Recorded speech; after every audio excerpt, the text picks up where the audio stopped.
আজকে তোমাদের একটা সম্পূর্ণ নতুন চ্যাপ্টার শুরু করতে যাচ্ছি। সেটা হলো ক্লাস 9-এর স্থানাঙ্ক জ্যামিতির দ্বিতীয় চ্যাপ্টার।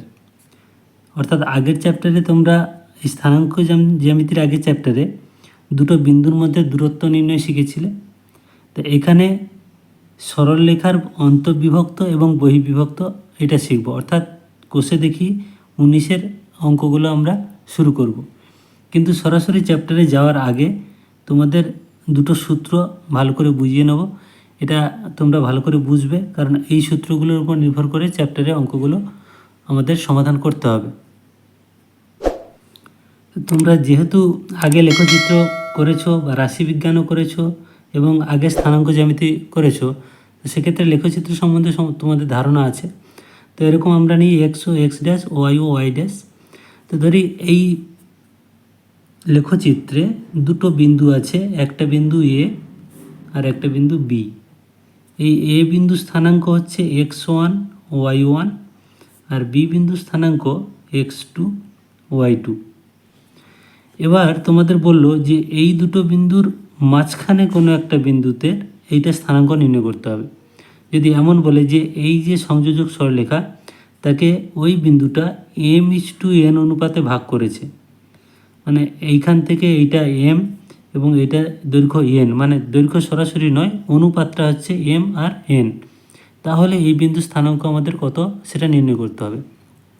তো যেহেতু এই বিন্দুটা আমি নাম দিচ্ছি এটা p, যেহেতু এই বিন্দুটা এই দুটো বিন্দুর মাঝখানে আছে বা মাঝখানে মানে মধ্যবর্তী যে কোনো জায়গায় আছে, সেই জন্য এটাকে বলা হচ্ছে অন্তর্বিভক্ত।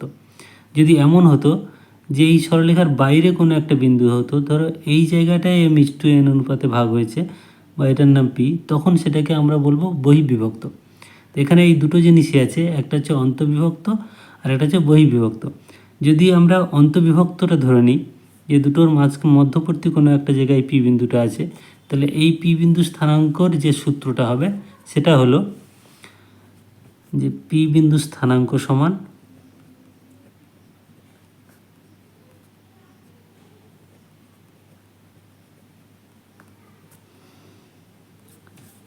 m(x2 + n(x1) by m + n, মানে এটা হলো ভুজ, আর কোটি হচ্ছে m(y2 +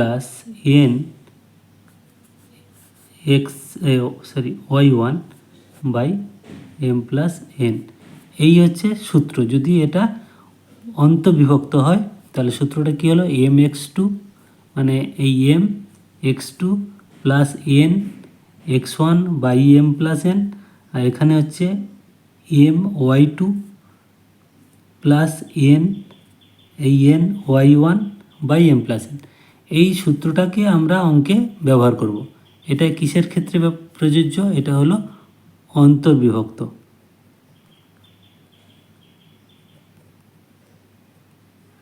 যদি বহির্বিভক্ত হয় সেক্ষেত্রে p বিন্দু স্থানাঙ্ক কী হবে? বহির্বিভক্ত হলে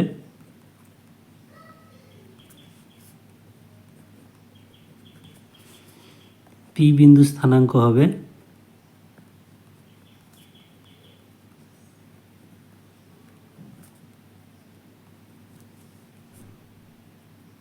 এখানে সবই ঠিক থাকবে, শুধু মাইনাস হবে।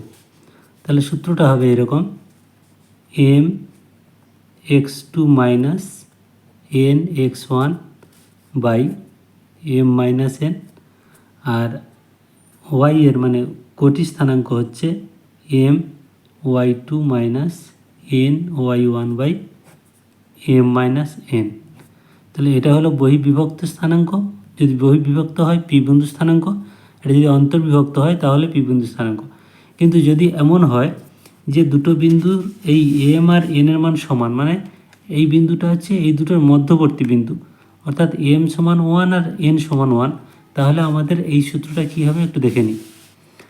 তাহলে যদি p বিন্দু মধ্যবর্তী হয় বা সরলরেখার মধ্যবিন্দু স্থানাঙ্ক, তাহলে মধ্যবিন্দু স্থানাঙ্ক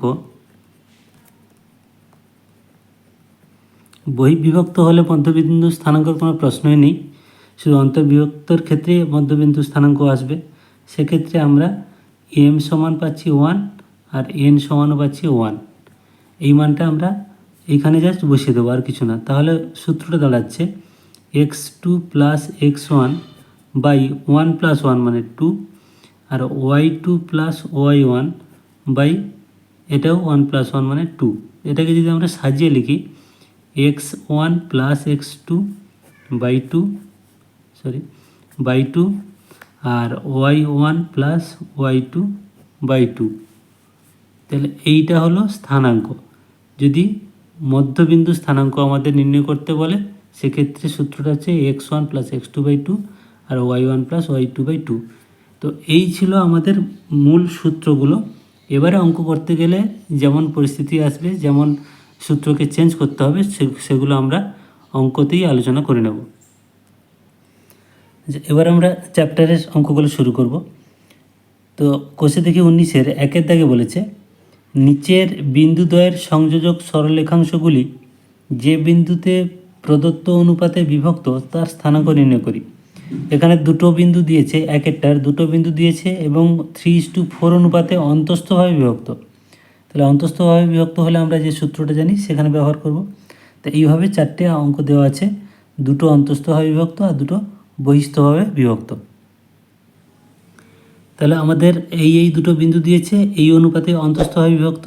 এখানে আমরা একটা জিনিস লিখে নেব, যে ধরি পি বিন্দুতে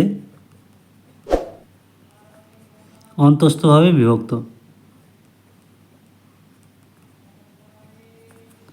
অন্তস্থভাবে বিভক্ত।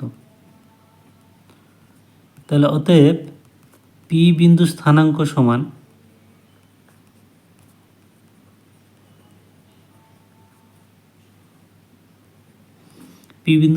সমান এখানে আমরা প্রথমে কয়েকটা অঙ্ক সূত্রটা লিখে লিখে প্র্যাকটিস করব, তারপরে আর সূত্র না লিখলেও চলবে, আমাদের মনে থেকে যাবে। তাহলে সূত্রটা ছিল mx2 plus nx1 by m plus n, আর my2 plus ny1 by m plus n। এই ছিল আমাদের স্থানাঙ্ক। এখানে m মানে 3 আর n মানে 4। তাহলে মানগুলো আমরা সরাসরি বসিয়ে নেব এখান থেকে। তাহলে এটা হচ্ছে 3 ইন্টু x2 মানে -8, তাহলে -8 প্লাস n মানে 4, তাহলে 4 ইন্টু x1 মানে 6 বাই m প্লাস n অর্থাৎ 3 প্লাস 4। এখানেও তাই বসাবো, m মানে 3 ইন্টু y2 মানে এখানে 10 প্লাস n অর্থাৎ এখানে 4, আর y1 মানে -14 বাই m প্লাস n অর্থাৎ 3 প্লাস 4 মানে 7 সমান। তাহলে 3 আসছে 24 অর্থাৎ -24 প্লাস 4 6 24 বাই 7, 4 আর 3 7, আর এটা হচ্ছে 10 3 30, এখানে -14 4 56 বাই 7 সমান। এখানে দেখো -24 প্লাস 24 মানে 0, তাহলে 0/7 মানে 0, আর এখানে হচ্ছে 30 - 56, 30 - 56 মানে -26 বাই 7। তাহলে এটাই হলো পি বিন্দু স্থানাঙ্ক এবং এটাই হচ্ছে অ্যান্সার। 1-এর 2-এরটা বলেছে 5 3 বিন্দু এবং -7 -2 বিন্দু 2:3 অনুপাতে বিভক্ত আছে, অন্তস্থভাবে বিভক্ত আছে। তাহলে ওই বিন্দু স্থানাঙ্ক নির্ণয় করতে হবে। তাহলে এখানে লিখবো যে ধরি পি বিন্দুতে অন্তস্থভাবে বিভক্ত,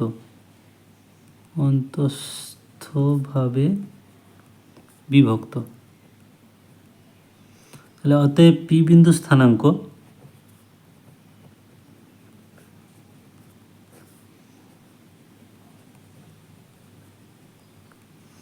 সমান আগেরটারই মতো। তাহলে mx2 plus nx1 by m plus n, আর my2 plus ny1 by m plus n। এই হলো দুটো বিন্দু। এবার আমরা সরাসরি মানগুলো এখানে বসিয়ে নেবো। দেখে m মানে 2, x2 মানে -7 প্লাস n মানে 3, x1 মানে এখানে 5 বাই m প্লাস n অর্থাৎ 2 প্লাস 3, আর হচ্ছে m মানে 2, y2 মানে -2 প্লাস n মানে 3 ইন্টু y1 মানে 3 বাই m প্লাস n অর্থাৎ 2 প্লাস 3 সমান, তাহলে -7 দিয়ে 14 প্লাস 3 5 15 বাই 5, আর এটার ক্ষেত্রে হচ্ছে -2 দিয়ে 4 প্লাস 3 3 9 বাই 5 সমান, তাহলে এখানে -14 প্লাস 15 মানে 1 5, আর এখানে থাকছে -5 -4 প্লাস 9 মানে 5 বাই 5 মানে 1। আমরা সরাসরি এখানে যতটা শর্টে পারা যায় আমরা করে নেব, তাহলে এটাই হলো অ্যান্সার। এবার 1-3 বলেছে -1 2 এবং 4 -5 এই দুটো বিন্দু 3:2 অনুপাতে বহিস্থভাবে বিভক্ত হয়েছে যে বিন্দুতে, সেটার আমাদের স্থানাঙ্ক নির্ণয় করতে হবে। তাহলে ধরি পি বিন্দুতে বহিস্থভাবে বিভক্ত হয়েছে,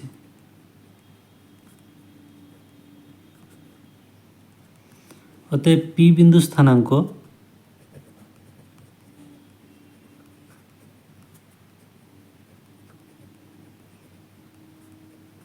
সমান, যেহেতু এখানে বহিস্থভাবে বিভক্ত হয়েছে তাহলে আমাদের সূত্রটা কি হবে না mx2 minus nx1 by m minus n, আর এটা হচ্ছে my2 minus ny1 by m minus n। এটা হলো সূত্র, বহিস্থভাবে বিভক্ত সূত্র। তাহলে এখানে আমরা মানগুলো বসাই, m মানে 3 ইন্টু x2 মানে 4 মাইনাস n মানে 2, আর x1 মানে -1, এখানে এই -1 বাই m মাইনাস n মানে 3 - 2, আর এখানে m মানে 3 আর y2 মানে -5 মাইনাস n মানে 2 ইন্টু y1 মানে 2 বাই m মাইনাস 2 মানে m মাইনাস n মানে 3 - 2,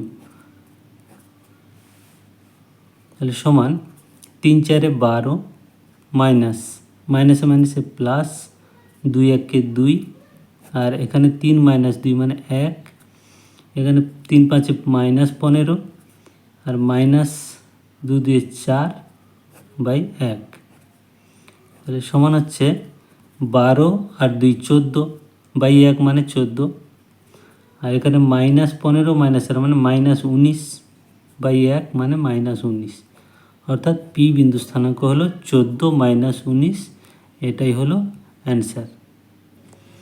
এবার 4 বলেছে 3 2 এবং 6 5 এই দুটো বিন্দু 2:2 অনুপাতে বহিস্থভাবে বিভক্ত। তাহলে এখানে ধরি পি বিন্দুতে বহিস্থভাবে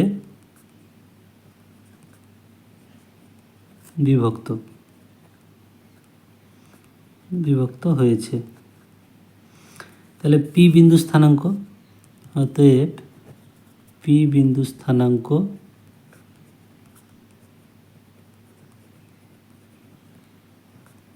সমান, তাহলে যেহেতু বহিস্থভাবে বিভক্ত হয়েছে আমাদের সূত্রটা হচ্ছে mx2 minus nx1 by m minus n, আর my2 minus ny1 by m minus n। এটা সূত্রটা লিখে করছি যাতে তোমাদের বুঝতে সুবিধা হয়। তাহলে m মানে এখানে 2 আর n মানে 1, তাহলে 2 গুণ x2 মানে 6 মাইনাস 1 ইন্টু x1 মানে 3 বাই m মাইনাস n মানে 2 মাইনাস 1, এখানে তাই m মানে 2 ইন্টু y2 মানে 5 মাইনাস এন, এন মানে কত 1 ইন্টু y1 মানে 2 বাই m মাইনাস n মানে 2 মাইনাস 1 সমান এখানে 6 দিয়ে 12 মাইনাস 3 একে 3 বাই 2 বিয়োগ 1 মানে 1, 5 দুয়ে 10 বিয়োগ 2 একে 2 বাই 1, তাহলে 12 থেকে 3 বাদ দিলে 9, 9 বাই 1 মানে 9, আর 10 থেকে 2 বাদ দিলে 8, 8 বাই 1 মানে 8, অর্থাৎ এখানে পি বিন্দু স্থানাঙ্ক হচ্ছে 9, 8। এবার 2 দাগের এগুলো আরও সহজ অঙ্ক বলেছে, নিচের প্রত্যেকটি বিন্দুগুলোর সংযোজক সরলরেখাংশগুলির মধ্যবিন্দু স্থানাঙ্ক নির্ণয় করি। যেমন 1 দাগে বলেছে, 2 1 বলেছে 5, 4 এবং 3, 4 এই দুটো বিন্দুর যে সংযোজক সরলরেখা হবে তার মধ্যবিন্দু স্থানাঙ্ক। মধ্যবিন্দু স্থানাঙ্কের সূত্রটাও আমরা জানি। তাহলে এখানে দিয়েছে 5, 4 এবং 3 মাইনাস 4। তাহলে আমরা ধরে নিই যে মধ্যবিন্দু পি বা মধ্যবিন্দুটি হলো পি। তো অতএব পি বিন্দু স্থানাঙ্ক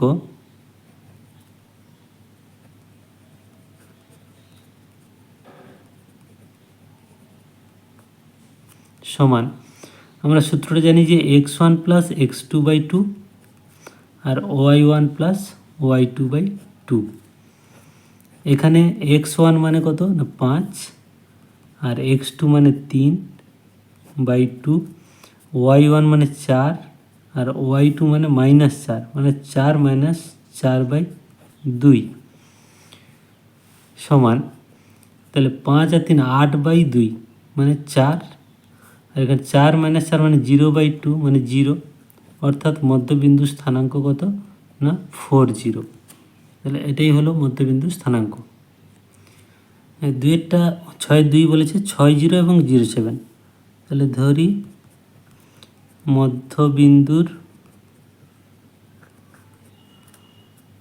মধ্যবিন্দুটি হলো পি। অতএব পি বিন্দু স্থানাঙ্ক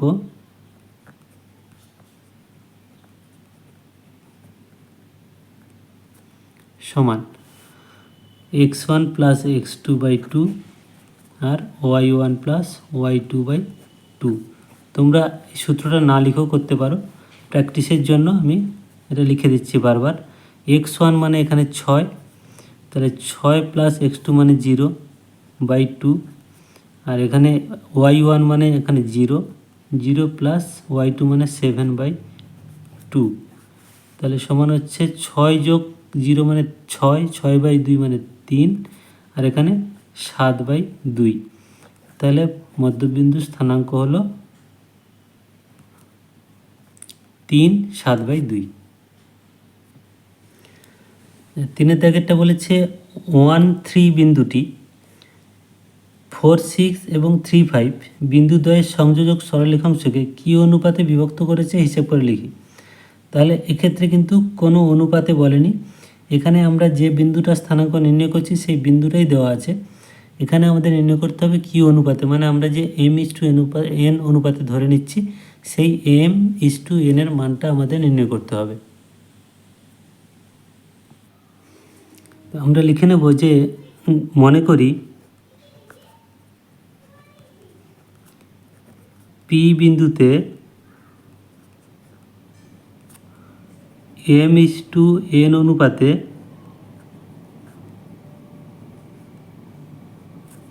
বিভক্ত করে।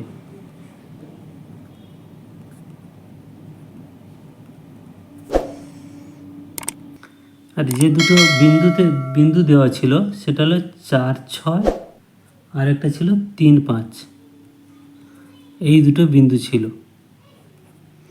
তাহলে এই দুটো বিন্দুতে বিভক্ত করে। তাহলে আমরা যে সূত্রটা লিখব যে অতএব পি বিন্দু স্থানাঙ্ক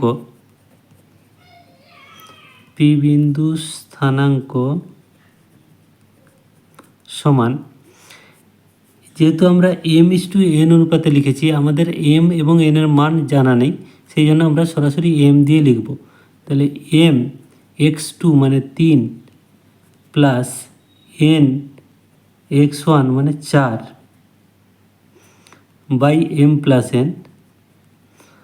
আরেকটা বিন্দু হচ্ছে, আরেকটা মান হচ্ছে y এর মানটা হচ্ছে m y2 মানে 5 প্লাস n y1 মানে 6 বাই m প্লাস n। তাহলে এটাকে সাজিয়ে লিখলে হচ্ছে 3m plus 4n by m plus n, এটা 5m plus 6n by m plus n। তাহলে এটা অ্যাকচুয়ালি পি বিন্দু স্থানাঙ্ক, মানে যেটা এই দুটো বিন্দু সংযোগ করলে যে বিন্দুতে m/n অনুপাতে বিভক্ত হবে সেই বিন্দু স্থানাঙ্ক। আবার ওই বিন্দুরই স্থানাঙ্ক দেওয়া আছে। কি দেওয়া আছে না, আবার পি বিন্দু স্থানাঙ্ক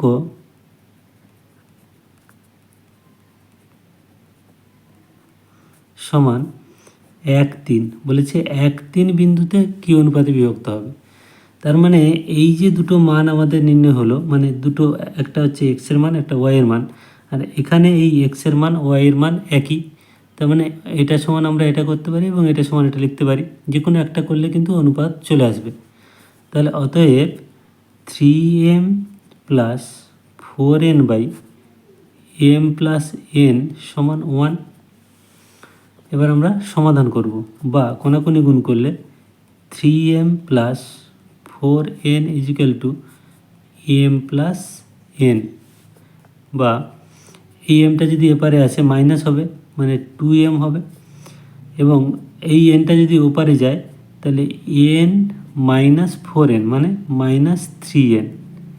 এবার আমরা কি করব না, m বাই nটা নিয়ে আসব, সমান মাইনাস থাকবে ডান দিকে 3, আর এই দুইটা ভাগ হয়ে যাবে m বাই n। তাহলে অতএব m/n সমান 3:2। আর এই মাইনাস যে সাইনটা হলো, এই মাইনাস সাইনটার জন্য হচ্ছে এটা বহির্বিভক্ত করে। যখনই মাইনাস সাইন আসবে বুঝবে যে ওটা বহিস্থভাবে বিভক্ত, বহিস্থভাবে বিভক্ত। তাহলে m/n অনুপাতে বহিস্থভাবে বিভক্ত যেটা, সেটা হচ্ছে 3:2 অনুপাতে বহিস্থভাবে বিভক্ত। এবার 4-এর দাগ বলেছে 7-3 ও -9-6 বিন্দুদ্বয়ের সংযোজক সরলরেখাংশ y অক্ষ দ্বারা কী অনুপাতে বিভক্ত হয়েছে হিসেব করে লিখি। অর্থাৎ y অক্ষ মানে আমাদের x এর মান কিন্তু 0, এইটা আমাদের এখানে খেয়াল রাখতে হবে। তাহলে x এর মান 0 হবে, আমাদের যে বিন্দুতে বিভক্ত হবে সেখানে একটা মান বের হবে এবং সেই মানটা 0 হবে, দুটো সমান করব। তাহলে এখানে আমরা লিখব যে ধরি 7-3 ও -9-6 বিন্দুদ্বয়ের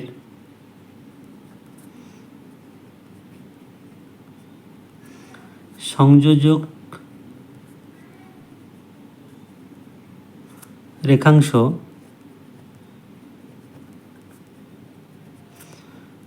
y অক্ষ দ্বারা p বিন্দুতে m/n অনুপাতে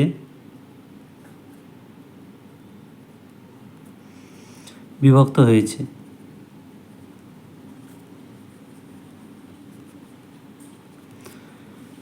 তাহলে y অক্ষ দ্বারা m/n অনুপাতে বিভক্ত হয়েছে। তাহলে p বিন্দুতে যেহেতু বলেছে, তাহলে p বিন্দু স্থানাঙ্ক, মানে যেটা আমরা ধরে নিয়েছি p বিন্দুর স্থানাঙ্ক, p বিন্দু স্থানাঙ্ক মানে x এর স্থানাঙ্ক, মানে p বিন্দু স্থানাঙ্কে আমরা এখানে শুধু x এর স্থানাঙ্কটা ধরছি, কারণ y আমাদের প্রয়োজন নেই। তোমরা y লিখতে পারো কিন্তু ওটা আমাদের প্রয়োজন লাগবে না। তাহলে x এর স্থানাঙ্ক আমরা কি পাবো না, সূত্র হচ্ছে m(x2) মানে -9 প্লাস n x1 মানে এখানে 7 বাই m প্লাস n। আমরা ওয়াই এর মানটাতে আর যাচ্ছি না, লিখছি না, এই কারণে আমাদের এক্সের স্থানাঙ্ক যেহেতু জিরো, মানে ওয়াই অক্ষ দ্বারা মানে এক্সের স্থানাঙ্ক জিরো আসবে, এক্সের মান জিরো আসবে স্থানাঙ্কতে। যেহেতু এক্সের মান জিরো আসবে, এই এক্সের মানটা জিরো করলেই আমাদের মানটা চলে আসবে।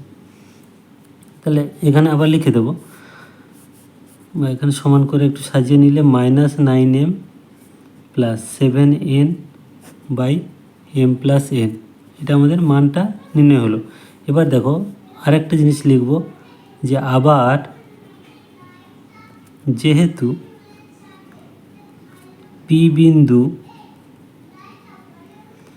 ওয়াই অক্ষের উপর অবস্থিত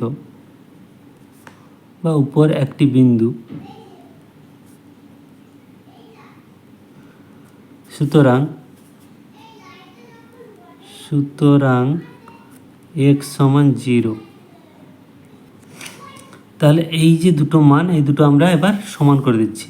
তাহলে অতএব -9m + 7n by m + n = 0, বা দেখো কোনাকুনি গুণ করলে এই m + n × 0 মানে 0 হয়ে যাবে ডান দিকে, অর্থাৎ -9m + 7n = 0, বা -9m = এটা উপরে গেলে -7n, মাইনাস মাইনাস কাটবে, বা এম থাকলো এখানে, এনটা নিয়ে এলাম তলায়, আর এখানে 7 থাকলো, 9টা গেল তলায়, অর্থাৎ m/n সমান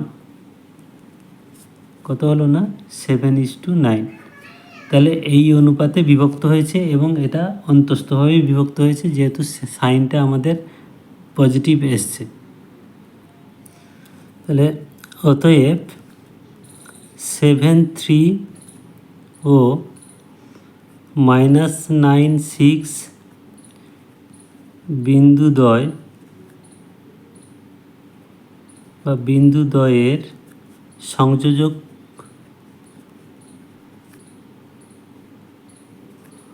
রেখাংশ ওয়াই অক্ষ দ্বারা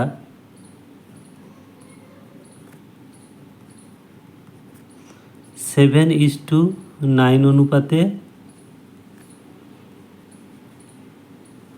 বিভক্ত।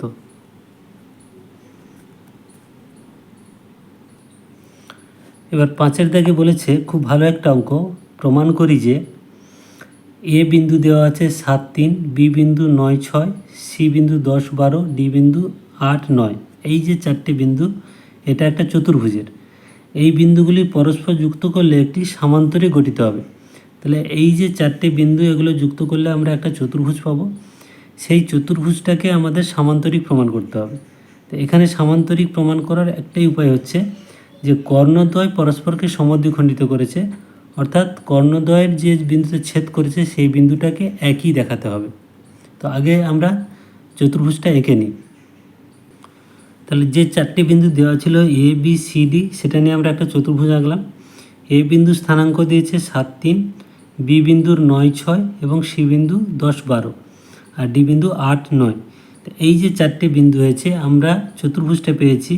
এবার বিপরীত বিন্দুগুলো যোগ করলে কর্ণ পাচ্ছি, এসি কর্ণ, আর এদিক দিয়ে একটা কর্ণ টানছি আমরা, বিডি কর্ণ। যদি এই এসি কর্ণের মধ্যবিন্দু এবং বিডি কর্ণের মধ্যবিন্দু একটাই বিন্দু হয়, অর্থাৎ উভয় ক্ষেত্রে যদি একটাই বিন্দু পাওয়া যায়, তাহলে এটা সামান্তরিক।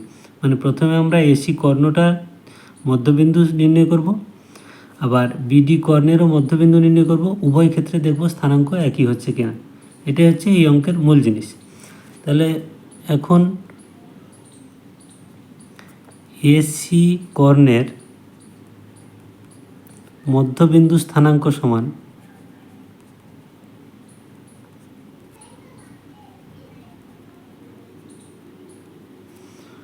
তাহলে মধ্যবিন্দু স্থানাঙ্কের আমরা যে সূত্রটা জানি, যে x1 + x2/2, অর্থাৎ এখানে 7 + 10/2, আর y1 + y2/2 মানে 3 + 12/2। তাহলে এটা হলো এসি কর্ণের মধ্যবিন্দু স্থানাঙ্ক। তাহলে 7 আর 10 17, 17/2, আর এখানে হচ্ছে 12 আর 3 15/2। তাহলে আমরা এসি কর্ণের মধ্যবিন্দু স্থানাঙ্ক পেলাম। এবার বিডি কর্ণের মধ্যবিন্দু স্থানাঙ্ক এবং বিডি কর্ণের মধ্যবিন্দুর স্থানাঙ্ক সমান। তাহলে বি আর ডি আমরা যদি এখানে বিন্দুগুলো দেখি, তাহলে x1 আর x2 মানে 9+8/2 আর 9+6/2, তাহলে 9+8/2 আর এটা হচ্ছে 6 + 9/2 সমান হচ্ছে 9 আর 8 17, 17/2 আর 9 আর 6 15, 15/2। তো এইবার দেখো যে দুটো ক্ষেত্রে মানে এসি কর্ণের মধ্যবিন্দু স্থানাঙ্ক যা হয়েছে আর বিডি কর্ণের মধ্যবিন্দু স্থানাঙ্ক একই হয়েছে। তার মানে এই দুটো বিন্দু একই। তাহলে এবার লিখব যে এবিসিডি চতুর্ভুজের, যেহেতু আমরা লিখে নিয়েছিলাম এবিসিডি চতুর্ভুজের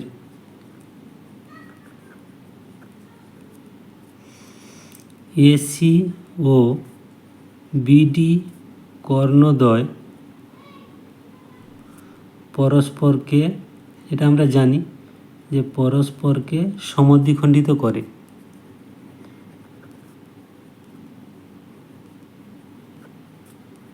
কারণ যেহেতু মধ্যবিন্দু দুটো সমান হয়েছে তাহলে পরস্পরকে সমদ্বিখণ্ডিত করে বা সমদ্বিখণ্ডিত করেছে। অতএব এ বি সি ডি একটি সামান্তরিক।